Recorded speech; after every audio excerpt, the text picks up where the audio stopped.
Hello दोस्तों, आपका हमारे चैनल अंकिता रीजनिंग स्टडी में स्वागत है। आज की इस वीडियो में हम देखने वाले हैं रीजनिंग के क्वेश्चन को। ठीक इसी प्रकार के क्वेश्चन हमारे गवर्नमेंट एग्जाम में पूछे जाते हैं, तो उम्मीद करती हूँ कि आप वीडियो के अंत तक बने रहेंगे, जिससे कि आपको सभी क्वेश्चन बहुत ही अच्छे तरीके से समझ में आए। इसे हम बहुत ही आसानी तरीके से समझेंगे। ठीक है, तो चलिए हम वीडियो को स्टार्ट करते हैं। हमारा पहला क्वेश्चन दिया है, यदि जल को भोजन कहा जाए, भोजन को वृक्ष कहा जाए, वृक्ष को आसमान कहा जाए और आसमान को कुआं कहा जाए और कुआं को तालाब कहा जाए, तो फिर फल किस पे फलेंगे। ठीक है, पूछ रहे हैं कि फल किस पे फलेंगे। पहला दिया है भोजन, तो ऑप्शन नंबर ए गलत हो जाएगा। ठीक है, क्योंकि भोजन को हम वृक्ष कह रहे हैं। ठीक है, ऑप्शन नंबर बी दिया है आसमान, ऑप्शन बी हमारा सही हो जाएगा, क्योंकि जो फल फलते हैं वो वृक्ष पे फलते हैं, और चूँकि हम वृक्षों को कह क्या रहे हैं, तो वृक्ष का अर्थ है आसमान। ठीक है, तो ऑप्शन नंबर बी हमारा सही हो जाएगा। चलिए हम अगले क्वेश्चन को देखते हैं। हमारा क्वेश्चन दूसरा है, यदि पीला का अर्थ लाल है, श्वेत का अर्थ हरा है, नीला लाल का अर्थ है नारंगी और नीला का अर्थ है श्वेत, हरा का अर्थ है नीला, तो पेड़ के पत्तियों का रंग क्या होगा। जैसे हम पहले क्वेश्चन किए थे, ठीक वैसा ही ये क्वेश्चन है। तो देखिए हमारा ऑप्शन नंबर ए दिया है हरा। ठीक है, तो ऑप्शन ए हमारा सही हो जाएगा। नहीं, ये गलत है। क्यों गलत है? क्योंकि जो हरा का अर्थ है वो नीला है। ठीक है, और जो हरा है ये किसका अर्थ है, तो श्वेत का है। श्वेत का अर्थ हम हरा कह रहे हैं, तो पत्तियों का रंग श्वेत तो होता नहीं है, तो इसीलिए ऑप्शन ए गलत हो जाएगा। ऑप्शन बी दिया है लाल, तो ऑप्शन बी भी गलत हो जाएगा। लाल का अर्थ क्या है, तो नारंगी है। उसके बाद से ऑप्शन सी दिया है श्वेत, तो श्वेत नहीं होगा, क्योंकि श्वेत का अर्थ हरा है। ठीक है, तो ऑप्शन ए हमारा गलत हो जाएगा, सी, क्योंकि श्वेत का अर्थ हरा है। उसके बाद से हमें दिया है कि हरा का अर्थ नीला है, तो ऑप्शन नंबर डी हमारा सही हो जाएगा, क्योंकि जो हरा का अर्थ नीला है तो वही सही होगा, तो ऑप्शन नंबर बी डी हमारा सही हो जाएगा। चलिए अगले क्वेश्चन को देखते हैं। हमारा क्वेश्चन नंबर 3 है कि जिस प्रकार मधुमक्खी का संबंध डंक से है, इसी प्रकार सर्प का संबंध किससे होगा। ठीक है, पूछ रहा है कि यदि जो मधुमक्खी होती है उनका विष उनके डंक में होता है, तो सर्प का डंक कहाँ पे होता है। ऑप्शन ए दिया है विष, ऑप्शन नंबर ए हमारा गलत हो जाएगा। ठीक है, क्योंकि इसी के बारे में पूछ रहा है कि वो कहाँ पे होता है। ठीक है, विष कहाँ होता है, तो ऑप्शन ए गलत होगा। ऑप्शन बी दिया है बिल, तो ऑप्शन बी भी गलत हो जाएगा। क्यों? क्योंकि ये सर्प के रहने का स्थान है।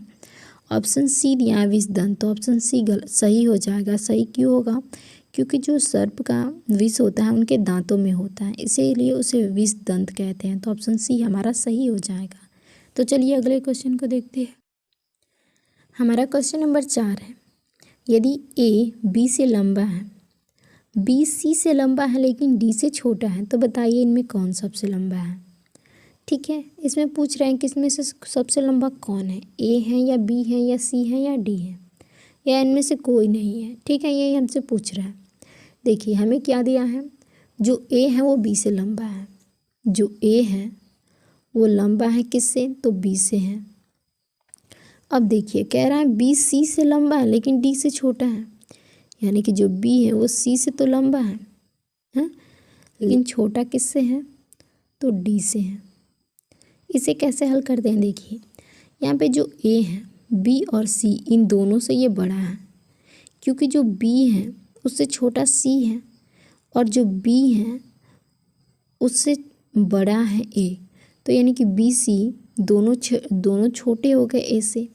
अब देखिए जो डी है ये भी बड़ा है बी और सी से, क्योंकि जो बी है ये छोटी है डी से और सी जो है वो बी से छोटा है। अब हमें ये पता लगाना है कि ए और डी इन दोनों में से लंबा कौन है।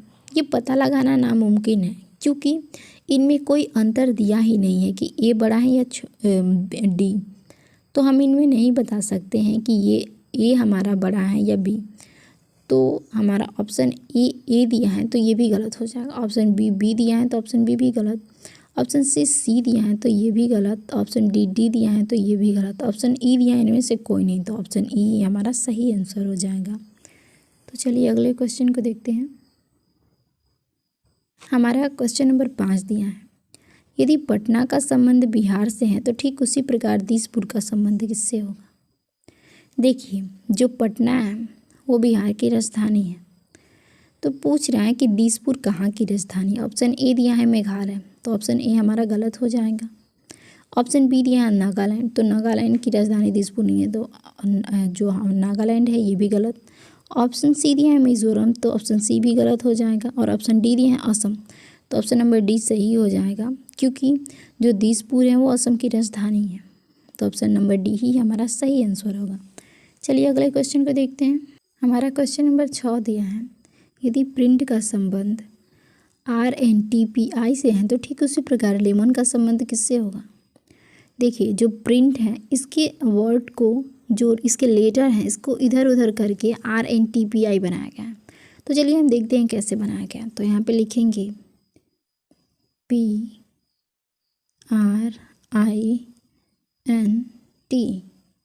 देखिए P का पहला स्थान है, R का दूसरा, I का तीसरा, N का चौथा और T का पांचवा।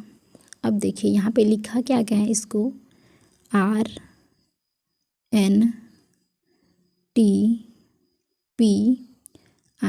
इसमें R का स्थान कौन सा है, दूसरा, तो यहाँ पे 2 लिखेंगे। यहाँ पे N का स्थान चौथा है, तो यहाँ पे N के नीचे 4 लिखेंगे। T का स्थान इसमें 5वां है, तो T के नीचे 5 लिखेंगे। P का स्थान पहला है, तो यहाँ पे 1 लिखेंगे P के नीचे। यहाँ पे जो I है इसका स्थान तीसरा है, तो यहाँ पे 3 लिखेंगे। ठीक उसी प्रकार लेमन में भी लिखेंगे। यहाँ पे लिखेंगे LEMON।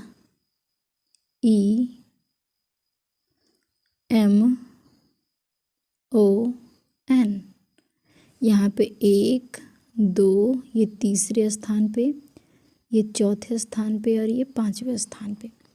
अब यहाँ पे लिखेंगे क्या इनका नंबर है, ये कितने कितने स्थान पे आए हैं। तो पहले दूसरे को लिखा गया है, उसके बाद चौथे को, उसके बाद 5वें को, उसके बाद पहले को, उसके बाद तीसरे को। तो दूसरे स्थान पे क्या है, तो E है। चौथे स्थान पे क्या है, तो O है। 5वें स्थान पे क्या है, तो N है। पहले स्थान पे क्या है, तो L है। और तीसरे स्थान पे क्या है, तो M है। यही इसका सही आंसर है। तो देखेंगे कि हमें दिया कहाँ गया है ये वर्ड। तो देखिए जो हमारा ऑप्शन नंबर ए दिया गया है वो दिया है MLNOE, तो ऑप्शन नंबर ए हमारा गलत हो जाएगा। ऑप्शन बी दिया है ELOMN, तो ऑप्शन नंबर बी भी हमारा गलत हो जाएगा। ऑप्शन नंबर सी दिया है EONLM, तो ऑप्शन सी ही हमारा सही आंसर हो जाएगा, जो कि यहाँ पे दिया गया है। तो यदि प्रिंट का संबंध RNTPI से है तो लेमन का संबंध EONLM से होगा। ठीक है, तो ऑप्शन नंबर सी ही हमारा सही आंसर होगा। तो हमारा क्वेश्चन नंबर 7 है, एक चींटी 3 मीटर चलती है और फिर 4 मीटर ऊंचे एक वृक्ष पर चढ़ती है, तो अपने मूल स्थान से कितनी दूरी पर है। यानी कि वो यहाँ से 3 मीटर चली, ठीक है, उसके बाद से वह 4 मीटर ऊंचे एक वृक्ष पे चढ़ गई। तो पूछ रहा है कि उसकी दूरी क्या होगी उसके मूल स्थान से।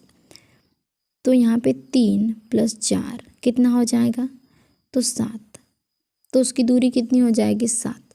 तो कितने लोग ये सही कर देंगे, लेकिन ये 7 गलत है। इसे कैसे हल करते हैं, तो देखिए चूँकि पूछा है हमें इसके मूल स्थान से कितनी दूरी पर है, यानी कि यहाँ इसका मूल स्थान है, यानी कि यहाँ से ये चली थी और चल के गई कहाँ है, तो यहाँ पे गई है। यानी कि दूरी ये पूछ रहा है, ये कितनी होगी दूरी। तो इसे कैसे हम ज्ञात करेंगे, देखिए यहाँ पे हमारा समकोण बन रहा है और इसका सूत्र होता है कर्ण का वर्ग बराबर लंब का वर्ग प्लस आधार का वर्ग।